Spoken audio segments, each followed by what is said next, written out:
That was a ghostly go. That was nice. I know I'm feeling it.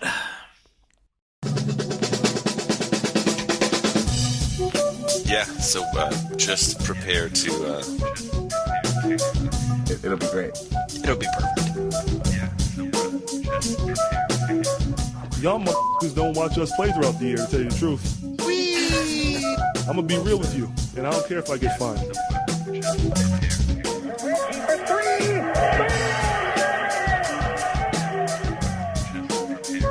I got my sweet jerk off. Put some strings on. That train is off the tracks. Who doesn't love the bouncy castle? Hitler. Just prepare to... just prepare to be awash in undebeatable goodness.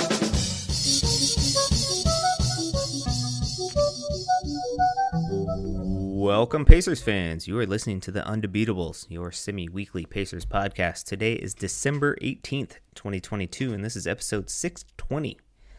Coming to you from the high school home of Jamison Brewer, Silver Spring, Maryland, it's the Dr. Jason Triplett. This show, we're going to discuss a 1-3 week for the Pacers, including games against Miami, Golden State, Cleveland, and the New York Knickerbockers. Joining me this week is one of our three analysts, but we're still coast to coast like buttered toast. From Boise, Idaho, out west, it's our enforcer, John Harper. What is going on, buddy? What's happening? Shouting out our missing undebeatables. I'm sure they're out there having fun today. And also a quick shout out to the Colts, who Oh, yes, who need it in the worst way. who took part in a record-setting comeback after Going down in leading history, yeah. 33-0 late in the third against the Vikings.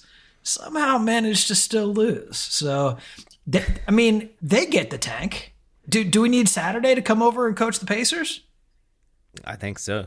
Although the games this week, I think, were more akin to what we expected to see. That's fair. Year, I think. But yeah, what were the Colts? Were up 36-7 with like 10 minutes left or something? Yeah, it was like just over 9 minutes left in the game. Brutal. And they had like 2 fumble recovery touchdowns waved off, and somehow still pulled this thing out. Wow. Yeah, it's not our best week. Happy holidays.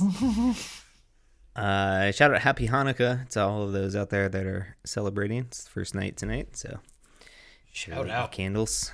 Shout out to you. Before we start the show, just want to remind you folks that this show is brought to you by you. You can head over to patreon.com/theundebeatables to support us, the longest running Pacers podcast, for as little as $1 a month. And we have higher tiers of $5 or $10 if you want to really be a supporter and get some extra swag in your basket there. All right, 4 games, as I mentioned, for the Pacers this week. First game Monday, hosting the Miami Heat in a glorified rock fight. The Heat win this one 87-82. Got to be the lowest scoring output for the Pacers all year. Hield led the way for the Pacers with 19 points and chipped in 9 rebounds. Of course, there were a lot of rebounds to grab. Turner, 15 points, 13 rebounds, 4 blocks. And Bam Adebayo led the way for the Heat with 22 points and 17 rebounds. Teams in this game shot 38.6 and 35.4% respectively. So that was fun. Bar burner.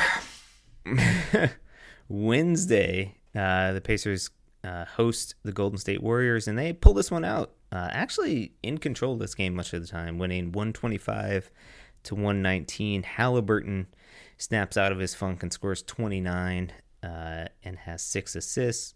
Mathurin, 24 points. McConnell, 11 points and 9 assists off the bench. Key to this game was Steph Curry, who had 38 points in the 29 minutes he had played through the sort of middle to end of the third quarter before he went out with a shoulder injury and did not return. It seems like he's going to be out a couple weeks, so hope he gets better soon.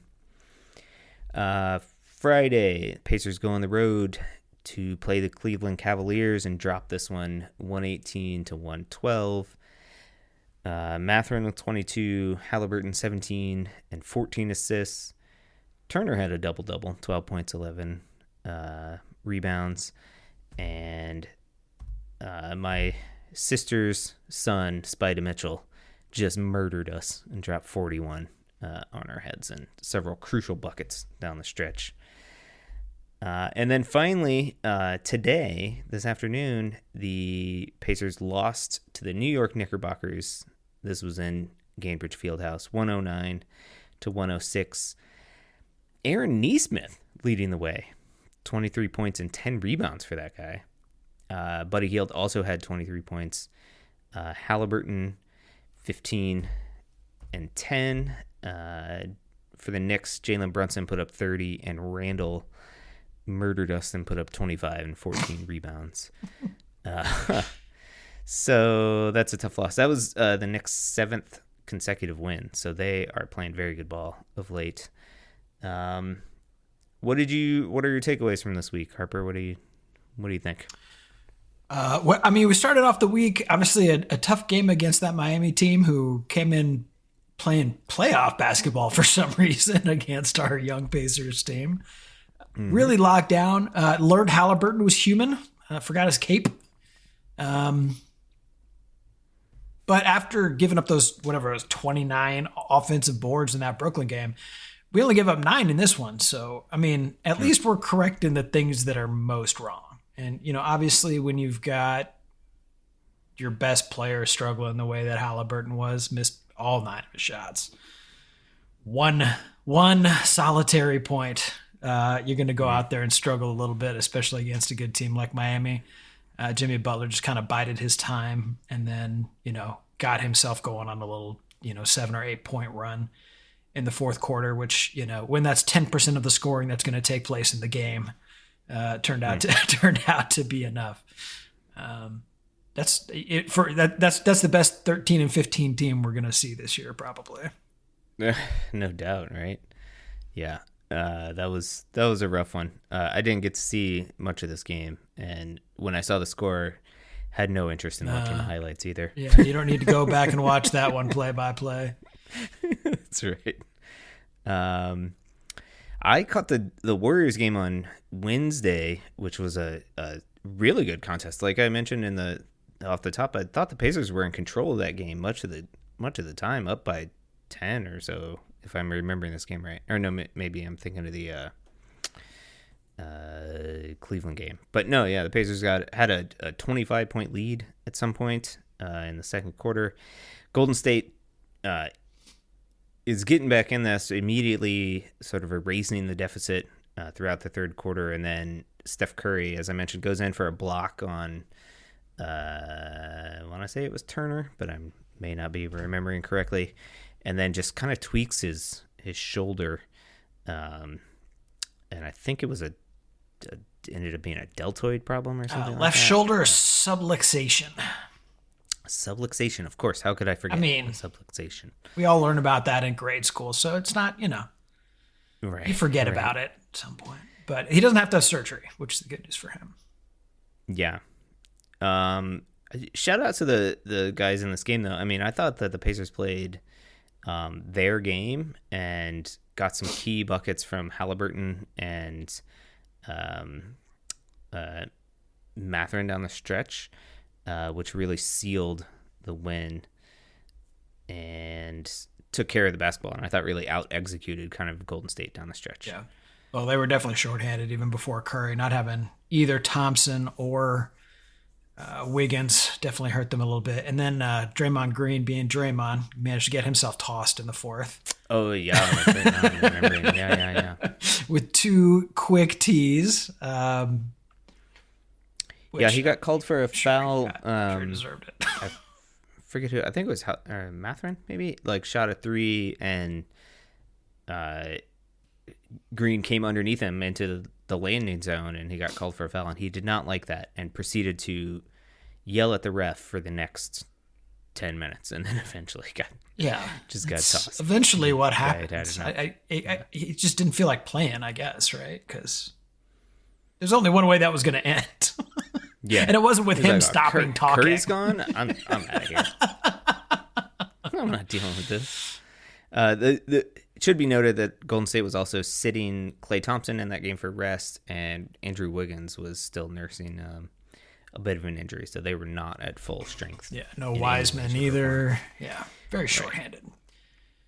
But a win's a win, and we played well. And also, shout out to Colson, who correctly predicted a 1-3 week with a Warriors win. Mm-hmm. So I guess he must have known it was a rest day for Clay and Draymond. I mean, he's really got his finger on the pulse of this team. It's really incredible. Shout out.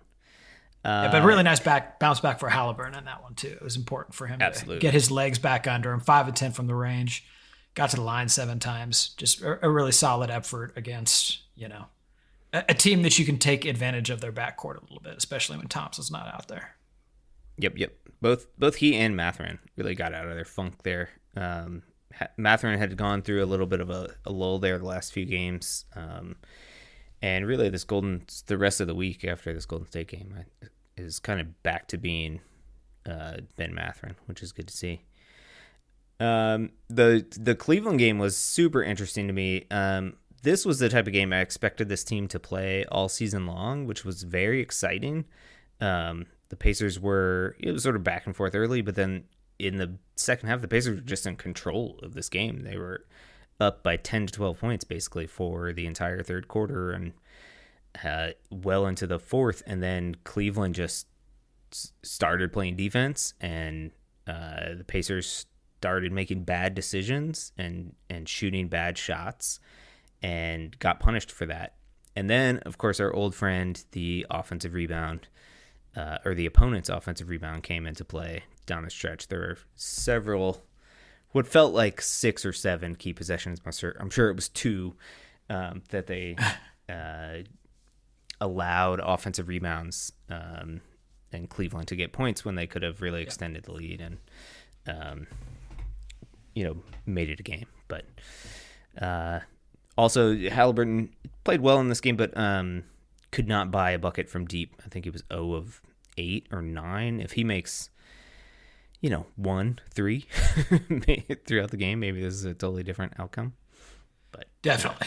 But Donovan Mitchell was not going to let that one get away. It might not have mattered what anybody did once he turned it on. Man, that guy was just unstoppable. I mean, we were guarding him inside his shirt, and he was still canting stuff from deep. I mean, he's got an amazing ability to get to his spots. He's a tremendous finisher.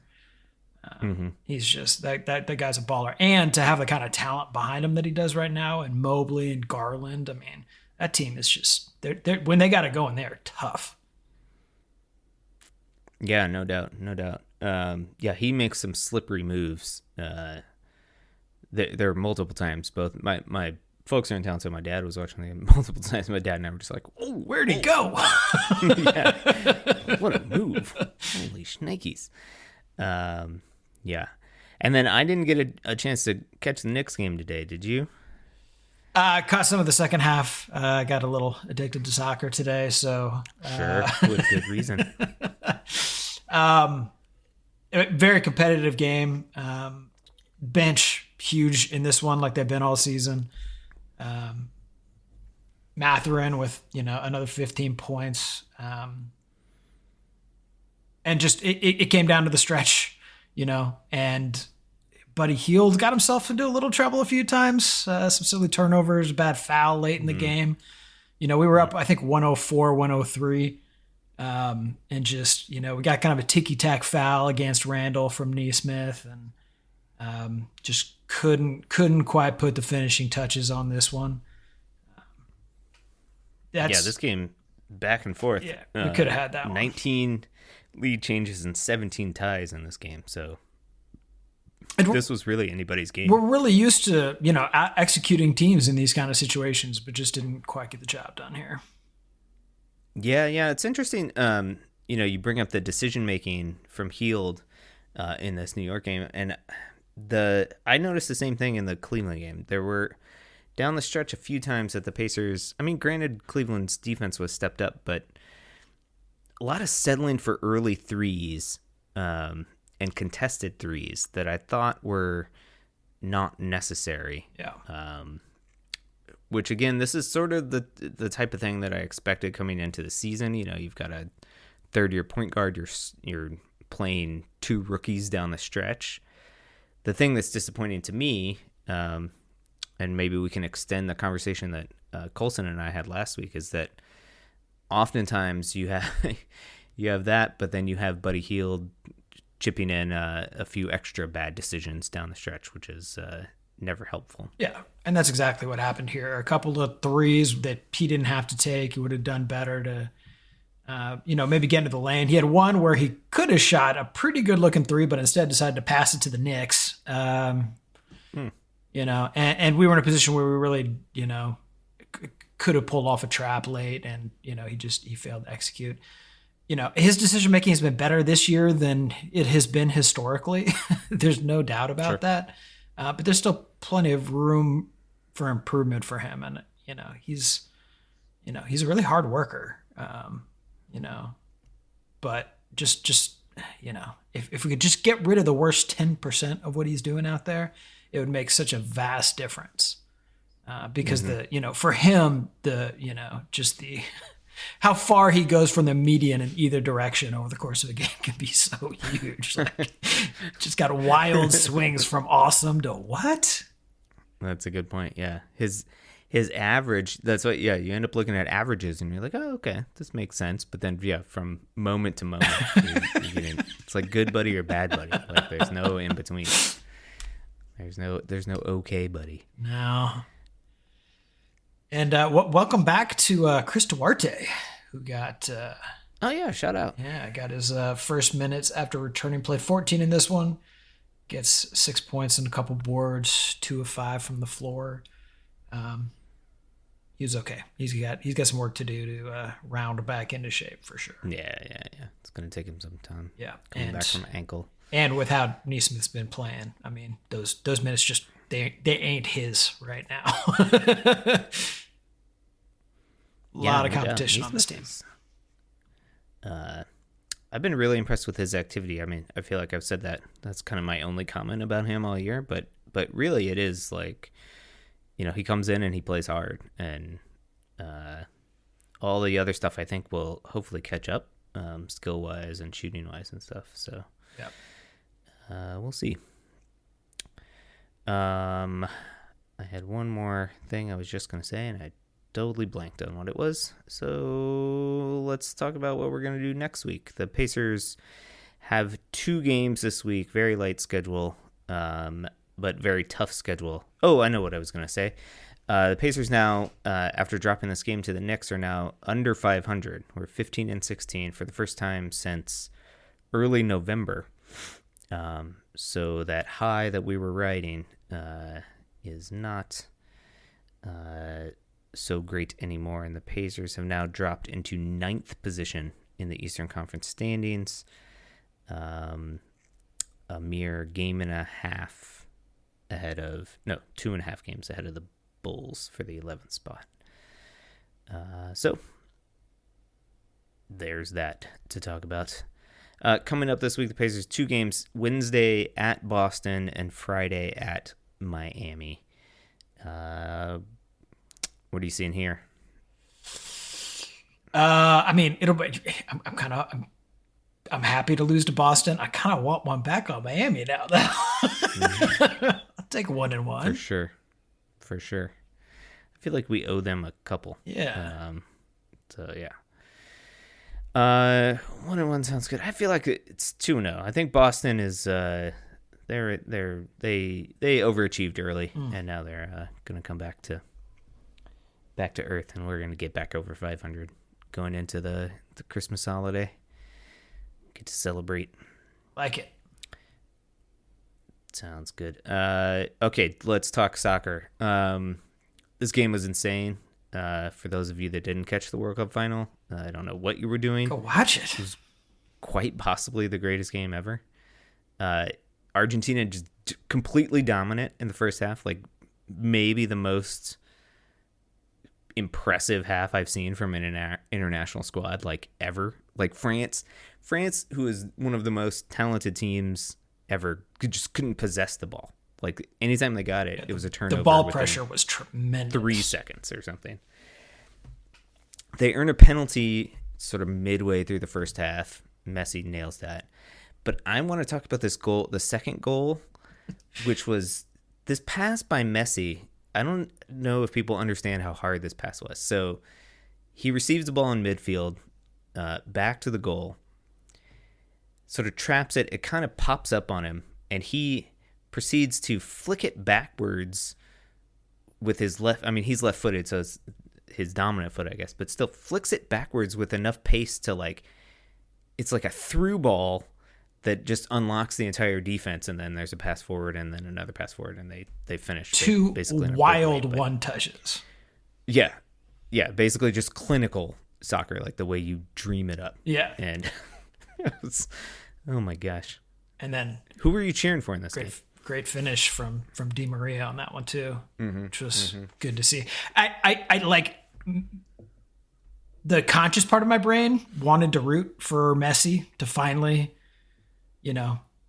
check that last box on his career list of getting a World Cup. But somehow I regardless of what I wanted to do, I was definitely rooting for France in spite of myself.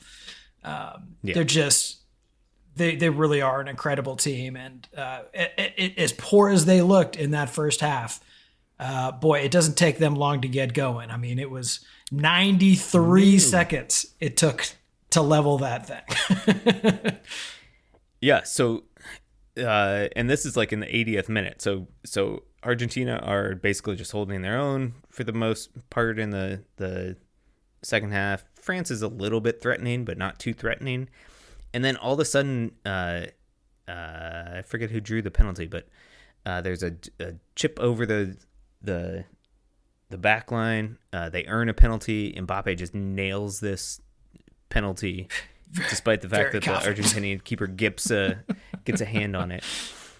And then, yeah, like you said, 90 seconds later, including celebration time, which there was plenty of, I feel like. Well, that one Mbappe ran in and just grabbed the ball and ran back, I guess. So there wasn't a ton of celebration, but again, this play by the French was just incredible as well. Couple 1-2 passes and then a pop it over the top, and Mbappe just nails this half volley from the top of the 18, great angle, and just buries it in the corner, like side netting. All of a sudden it's a tie game, and Argentina are just stumbling basically to make it to full time. Yeah, right? They look exhausted at that point. And then the extra time, even more crazy. Teams are they're both just kind of boxers for the first 15 minutes, I think, just kind of feeling each other out. And then all of a sudden, Argentina woke up again, and I felt that they were just completely dominant for a 10-minute stretch there. Yep. They get a beautiful goal from Messi off a rebound, off some prior just amazing football. And a goalie save with his face. Yeah, mostly, yeah. He got a lot of jaw on that ball. Yeah. And then Messi scores again. He's looking to be the hero. The story is written, as you mentioned, or whatever. And then France just won't go away. And they draw another penalty in the end. Mbappe scores again, which is probably one of the harder things to do psychologically, right? We saw Harry Kane against France get the same situation where second penalty just skies it over the bar or whatever. Yeah. And Martinez known for his ability to stop PKs too. For sure. Got a finger on this one again, I think, right? Yeah, just too much power. Yeah. Just crazy power. So Mbappe is now hat-tricked in a World Cup final for the fun of it. And then down the stretch, it was just chaos. I feel like there were 3 or 4 or 5 chances in the last 2 minutes of extra time. Martinez had to make a crazy kick save and a boot and a boot to prevent France from from scoring. Messi had another chance where he almost scored, but a French defender gets the ball, like gets a touch on the ball. Just unsettles it enough. Milliseconds before Messi is going to strike the ball, and it goes wide. And then there was a couple other. Mbappe had a wicked cross right through that almost found the net that they couldn't get a head on. I mean, missed it by 2 inches. I mean, yeah, just wild. Just wild. And then it goes to PKs, and I've never been a fan of PKs, but I sort of understand the psychology of them. And Martinez for Argentina gets a save. Really psyched out. The French guy had an amazing celebration afterwards, which I'm sure is going to be a meme for the next week. And then another French player just goes wide. I think just got psyched out and went wide. And Argentina hit every single one of their PKs. And they are now the champs, the world champs, first time since '86. Yeah, and Messi finally has his World Cup victory and gets the Golden Boot now. Just barely beats out Mbappe. Yeah. Yes, I believe so. I think he beat him by 1. Yeah. Despite the fact that Mbappe had a hat trick. First guy since like some dude in '66. Yeah, some dude I'd never heard of. English. Yeah. Terry Schultz or something. I was like, who? Just amazing though. Like 3 hours of just awesome football. Yeah. And overall, really good tournament. Yeah, it was. And in this one, the ref did not get in the way, which is not something you can always say of soccer. Did a really formidable job. In a game that was really tough to call. They were obviously out there being very physical, which makes it tough. Over 40 fouls. Yeah, at least 5 yellows, and Yeah. I could have pulled a couple reds out there at a couple points, but best not. Yeah. That referee was like the Ed Hockley of soccer. Yeah. He was so ripped. Nobody's gonna mess with him. Nope. Oh man, super good though. Good. We were cheering for France in this house, so we were slightly disappointed. But I, like you, found myself rooting for Messi to get check that last box, basically. Yeah. Like I've always been a Messi over Ronaldo guy, so it was good to see him get this checkmate, basically. Yeah. On a career. And what a way to go out. I mean, that just exactly. And it wasn't like Messi was dogging it out there, right? No. Like you said, Golden Boot. Also had like 3 or 4 assists, I think, throughout the tournament, and just very creative. Yeah. It's still out there chugging in the 110th minute too. Yeah, right. It's like, where's the guy have the energy? Just incredible though. Yeah. It's so it's such a bummer that international soccer and the World Cup is just so thrilling and exciting that FIFA is just going to be the most corrupt organization ever, and they'll just be able to get away with that for the rest of time, basically. Yep. It's kind of ridiculous, but anyway, when do we get to enter the lottery to have an Undebeatacon for World Cup 2026? I don't know. That's a good question. We'll have to get in early. Any games in Boise? I don't think we're getting any, but we probably make our way to LA or something, huh? Yeah. There's no games in DC, surprisingly. I think there are games in Philly and Boston and maybe New York, but not 100% sure. Yeah, maybe we should go to Canada or Mexico City or something. Oh, that'd be awesome. I would love to go to Canada. A little Vancouver action? Yeah. All right. Book it. Let's do it. All right. Let's get out of here. Thank you, everyone, for listening. We will be back on Thursday. Between now and then, you can find us on Twitter. We are at Undebeatables. We are on Facebook.com/TheUndebeatables. You can email us at shoutout@theundebeatables.com. We have a website, theundebeatables.com, with a contact form there. And if you are on that website, we also have a store page where you can buy a small t-shirt. Oh, I don't know this. Yeah, that was your cue. For our once and always Hall of Fame coach, Bobby Slick. And the architect, Johnny Walsh. And the architect, Johnny Walsh. Johnny, you know Johnny. Good old Johnny. Turn out the lights. Party's over. Oh, good one. That was true Boise style. Hanging out with the Cowboys. I'm working on it. I like it.